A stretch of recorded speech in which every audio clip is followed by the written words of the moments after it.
안녕하세요. 마취과 의사 선생님들. 오늘도 어려운 수술, 어려운 환자 마취하시느라 고생하셨습니다. Thank you for your hard work today and anestheticing a difficult patient in a difficult surgery.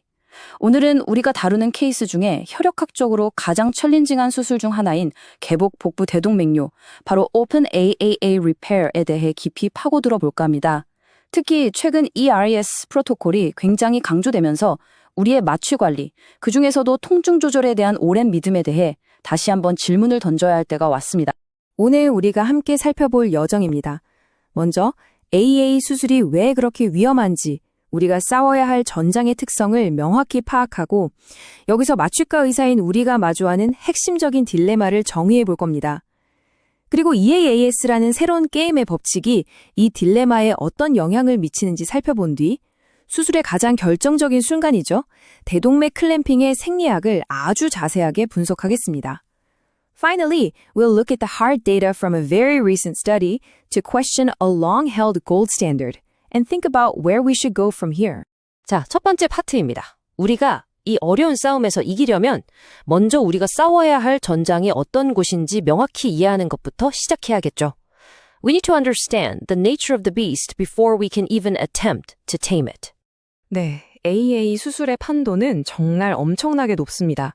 주된 사망 원인은 당연히 파열로 인한 대량 출혈과 쇼크죠.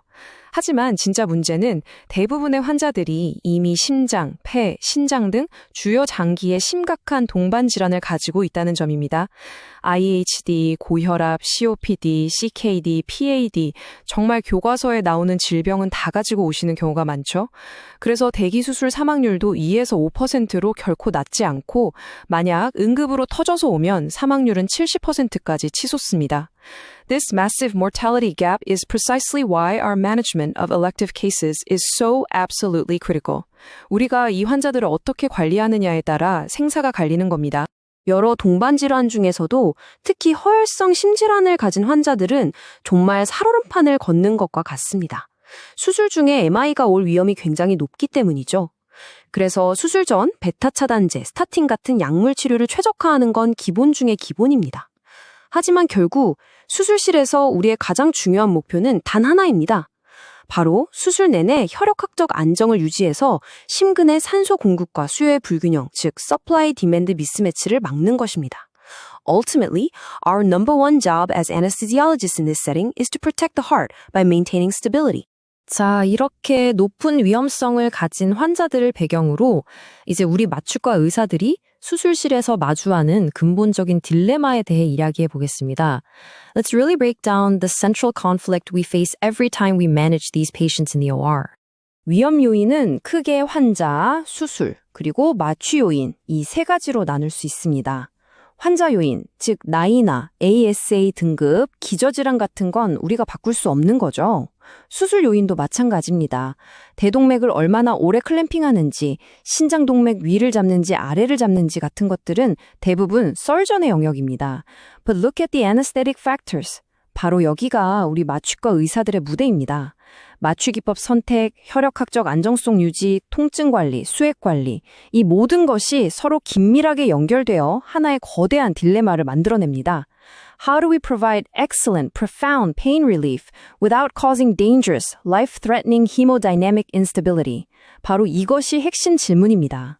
우리가 이 딜레마를 현명하게 해결하지 못하면 그 결과는 바로 주요 장기들의 합병증으로 나타납니다. 혈액학적 스트레스는 곧바로 심장을 공격해서 MI나 부정맥을 일으키고 큰 절개창으로 인한 통증과 수액 과다는 폐를 망가뜨려서 폐렴이나 인공호흡기 이탈 실패로 이어집니다. 그리고 클램핑 동안의 저혈압은 신장에 치명적인 타격을 줘서 AKI를 유발하죠. Each organ system is incredibly vulnerable, and our anesthetic plan must include protective strategies for all of them. This forces us to constantly balance competing priorities. 이 복합적인 위험을 관리하기 위해 우리는 여러 전략을 사용합니다. 철저한 수술 전 평가로 위험 요소를 미리 파악하고 최적화하고 환자 개개인에 맞춘 마취 계획을 세우며 ERAS 프로토콜을 적극적으로 적용하는 것이죠. 특히 수술 중에는 침습적 혈압 모니터링, 즉 A라인은 우리의 눈과 귀가 되어 실시간으로 환자 상태를 알려줍니다. But even with the best monitoring in the world, the fundamental trade-off remains. analgesia versus stability. 이 둘 사이의 균형을 잡는 것이 우리의 숙제입니다. 세 번째 파트입니다. 이 복잡한 방정식에 ERAS 프로토콜이라는 새로운 변수가 등장하면서 게임의 판도가 바뀌고 있습니다. ERAS isn't just a simple protocol. It's a complete paradigm shift that fundamentally changes our goals. ERAS는 수술대 위에서만 이루어지는 것이 아닙니다. 수술 전, 즉 입원 전부터 환자를 최적의 상태로 만드는 프리하빌리테이션을 매우 강조합니다. 환자에게 영양을 충분히 공급하고 운동을 시켜서 근감소증을 막고 생리적 예비능을 최대한 키우는 것이죠. 이렇게 환자가 훨씬 더 강한 상태에서 수술을 시작하게 되면서 우리의 마취 관리 목표도 단순히 수술 중 생존을 넘어 수술 후 빠른 기능적 회복으로 바뀌게 됩니다.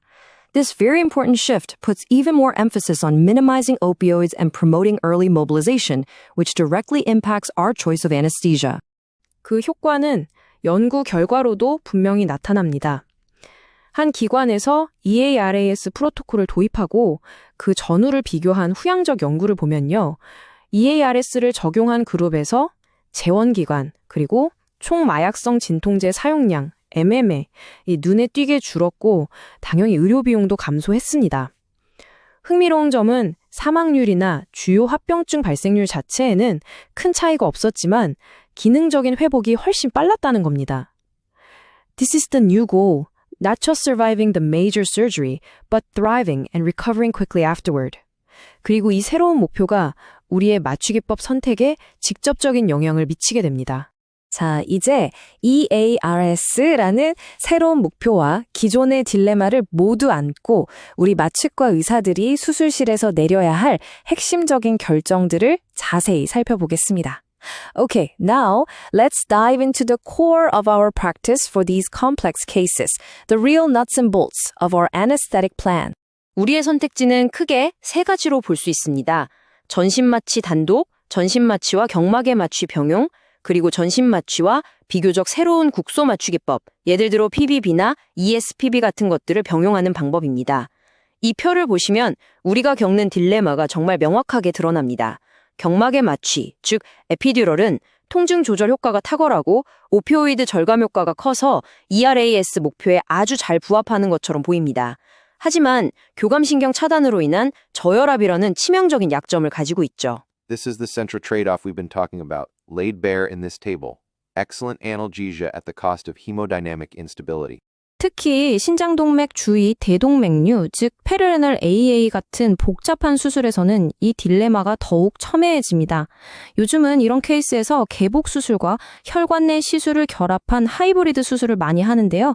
먼저 개복해서 신장동맥이나 장갑막 동맥으로 가는 우회로를 만들어주고 그 다음에 혈관 내로 스텐트 그래프트를 넣는 방식입니다. Anesthetically, this is a nightmare. 수술이 훨씬 길고 복잡하며 대량 출혈의 위험과 혈액학적 변동성이 훨씬 큽니다. In these incredibly complex hybrid cases, the need for both profound analgesia and rock-solid stability becomes even more critical, making our anesthetic choice a major determinant of the patient's outcome. 그리고 우리가 내린 마취 기법의 선택이 진짜 시험대에 오르는 가장 극적인 순간, 바로 대동맥 클램핑입니다. 지금부터 우리 몸에서 아주 짧은 시간 동안 벌어지는 생리학적 혼돈의 순간을 자세히 들여다보겠습니다. This is truly a moment of controlled physiological chaos, and it's where all our preparation pays off or fails. 대동맥을 클램핑하면 심장은 갑자기 꽉 막힌 벽을 향해 펌프질을 하는 것과 같은 극한 상황에 처합니다. 후부하, 즉 애프터로드가 급격하게 증가하면서 클램프 위쪽의 혈압은 하늘 높은 줄 모르고 치솟고 심부전 위험이 커지죠. 반면에 클램프 아래쪽의 몸, 즉 신장, 장, 하지 등은 혈액 공급이 뚝 끊기면서 심각한 허열 상태에 빠지고 혐기성 대사가 시작됩니다. The heart is fighting against a brick wall, while the entire lower body is starving for blood and oxygen. 하지만 클램프를 푸는 순간은 어쩌면 더 위험할 수 있습니다. 허열 상태에 빠져있던 하반신의 혈관들이 최대로 확장된 상태에서 갑자기 피가 쏠리면서 심장으로 돌아오는 피의 양, 프릴로드와 전신 혈관 저항, 애프터로드가 동시에 붕괴되어 언클램핑 쇼크라는 극심한 저혈압이 발생합니다. 동시에 허열 조직에 잔뜩 쌓여있던 젖산, 칼륨, 각종 염증 매개물질 같은 독성 대사산물들이 씻겨져 나와 온몸으로 퍼져나가면서 심장을 직접 공격합니다. This washout phenomenon is one of the most dangerous moments of the entire operation, demanding anticipation and very swift intervention. 이 극과 극을 오가는 변화에 대응하기 위한 우리의 행동 계획은 이 표와 같습니다. 클램핑 직전에는 후부와 굽증에 대비해 나이트로글리세린 같은 혈관 확장제를 준비하고 클램핑 중에는 혈압을 조절해야 합니다. 반대로 언클램핑 직전에는 쇼크에 대비해 적극적으로 수액을 주고 노르에피네프린 같은 혈관 수축제를 미리 준비해야 합니다. And upon clamp release, we must be ready to aggressively treat the inevitable hypotension. 여기서 중요한 점은 만약 우리가 경마구에 마취를 했다면 이미 환자의 교감신경계가 차단되어 있기 때문에 이 모든 과정이 훨씬 더 어렵고 예측 불가능해질 수 있다는 점입니다. 자, 이제 마지막 파트입니다. 지금까지의 모든 배경 지식과 딜레마를 가지고 드디어 오늘 우리가 던졌던 핵심 질문에 대한 답을 찾아보겠습니다. Is the epidural's well-known analgesic benefit worth the hemodynamic risk, especially in this modern ERAS era? 지난 수십 년간 흉부 경마구의 마취, 즉 또르식 에피두럴 애네스테시아는 이 수술에서 통증 관리의 골드 스탠더드로 여겨져 왔습니다. 뛰어난 진통 효과, 마약성 진통제 절감 효과는 장폐색이나 폐합병증을 줄여주기 때문에 ERS의 목표와도 아주 잘 맞습니다. 하지만 우리가 지금까지 계속해서 이야기해온 바로 그 문제, 교감신경 차단으로 인한 심각한 저혈압이라는 그림자가 항상 따라다녔죠. So the question has always been, for decades, are we trading life-threatening instability for better pain scores? 바로 이 오래된 질문을 정면으로 다룬 2024년 아주 최근에 발표된 스타시오스키 연구팀의 논문이 있습니다. 이들도 흉부 경막의 마취는 여전히 상복부 수술의 표준 진통요법이라고 인정하면서도 과연 현대적인 마취 심도 모니터링 환경에서도 정말 그럴까 하는 아주 중요한 의문을 가지고 무작위 대조 연구, 즉 RCT를 설계했습니다. 연구 디자인은 아주 명쾌하고 간단합니다.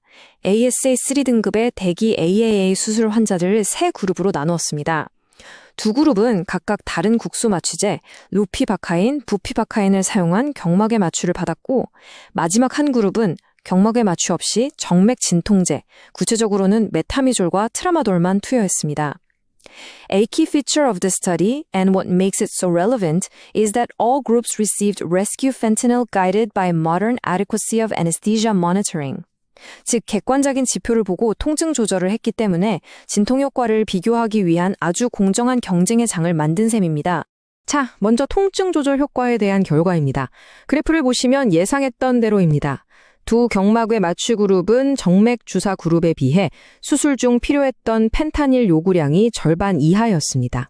통계적으로도 유의미한 차이를 보였죠. 이 결과는 경막의 마취가 뛰어난 진통 효과를 제공한다는 오랜 명성을 다시 한번 입증한 셈입니다. So on the primary front of analgesia, the epidural clearly delivered on its promise. No surprises there. 하지만 이야기는 여기서 끝나지 않습니다. 이게 전부라면 오늘 우리가 이 논문을 다룰 이유가 없겠죠. 이 뛰어난 진통 효과에는 과연 어떤 대가가 따랐을까요? Now let's look at the price tag. Let's look at the cost of that excellent pain control. 이것이 바로 이 연구의 가장 중요하고 어쩌면 충격적인 발견입니다. 수술 중 기록된 최저 평균 동맥압, 즉 미니멈 MAP를 보시죠. 두 경막의 마취 그룹 모두 평균적으로 65 mmHg라는 우리가 임상적으로 의미 있는 저혈압으로 정의하는 기준선 아래로 떨어졌습니다. RPB 그룹은 57.9, BPB 그룹은 60.1이었죠. 반면 정맥 주사 그룹은 69.4 mmHg로 훨씬 더 안정적인 혈압을 유지했습니다. This is the smoking gun. The price of superior analgesia was clinically significant intraoperative hypotension. 논문의 데이터를 직접 가져와서 보겠습니다. 수술 중 가장 혈액학적으로 불안정한 시기의 데이터를 보면 수축기, 평균, 이완기혈압 모두에서 정맥주사 그룹 MT그룹이 두 경막의 마취 그룹보다 통계적으로 유의미하게 높았습니다. 이것이 의미하는 바는 명확합니다. 경막의 마취는 환자를 심근경색, 급성 심부전, 뇌졸중의 중요한 위험인자인 수술 중 저혈압에 더 많이 그리고 더 심하게 노출시켰다는 것을 의미합니다. The data is unequivocal. In this modern, well-controlled study, thoracic epidural anesthesia significantly increased the hemodynamic risk. 이 연구가 우리 임상의들에게 던지는 메시지는 아주 명확합니다. 첫째, 경마구의 마취의 뛰어난 진통 효과는 다시 한번 확인되었습니다. 하지만 둘째, 그 효과는 임상적으로 매우 중요한 저혈압 위험을 동반한다는 대가가 따릅니다. 셋째, 정맥 진통제만으로도 훨씬 뛰어난 혈액학적 안정성을 유지할 수 있었습니다. 그리고 마지막으로 흥미로운 점은 수술이 끝난 후 회복실에서의 모르핀 요구량은 세 그룹 간의 통계적인 차이가 없었다는 것입니다.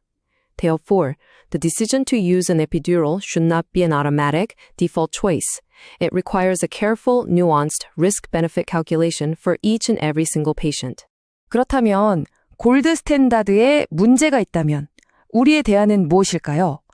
저자들은 복직근초 차단술, 렉투스 쉬트 블록이나 척추 기립근 평면 차단술, ESP 블록 같은 다른 국소 마취 기법들을 적극적으로 탐색해 볼 것을 제안합니다. 이런 기법들은 교감신경 차단을 거의 일으키지 않으면서도 복벽의 체성 통증을 효과적으로 조절할 수 있습니다. 즉, 혈액학적 안정성과 효과적인 통증 관리라는 두 마리 토끼를 모두 잡을 수 있는 the best of both worlds를 제공할 수 있는 가능성을 열어주는 것이죠. This is very likely the direction our practice is heading in the near future. 수십 년간 골드 스탠다드로 여겨졌던 우리의 표준 치료법이 환자를 오히려 위험에 빠뜨릴 수 있다는 명백한 증거가 나왔을 때 우리의 새로운 표준, Our New Standard of Care는 과연 무엇이 되어야 할까요? 이 질문을 끝으로 오늘 분석을 마치겠습니다. 선생님들 각자의 임상 현장에서 이 중요한 질문에 대한 답을 계속해서 찾아가시길 바랍니다. 감사합니다.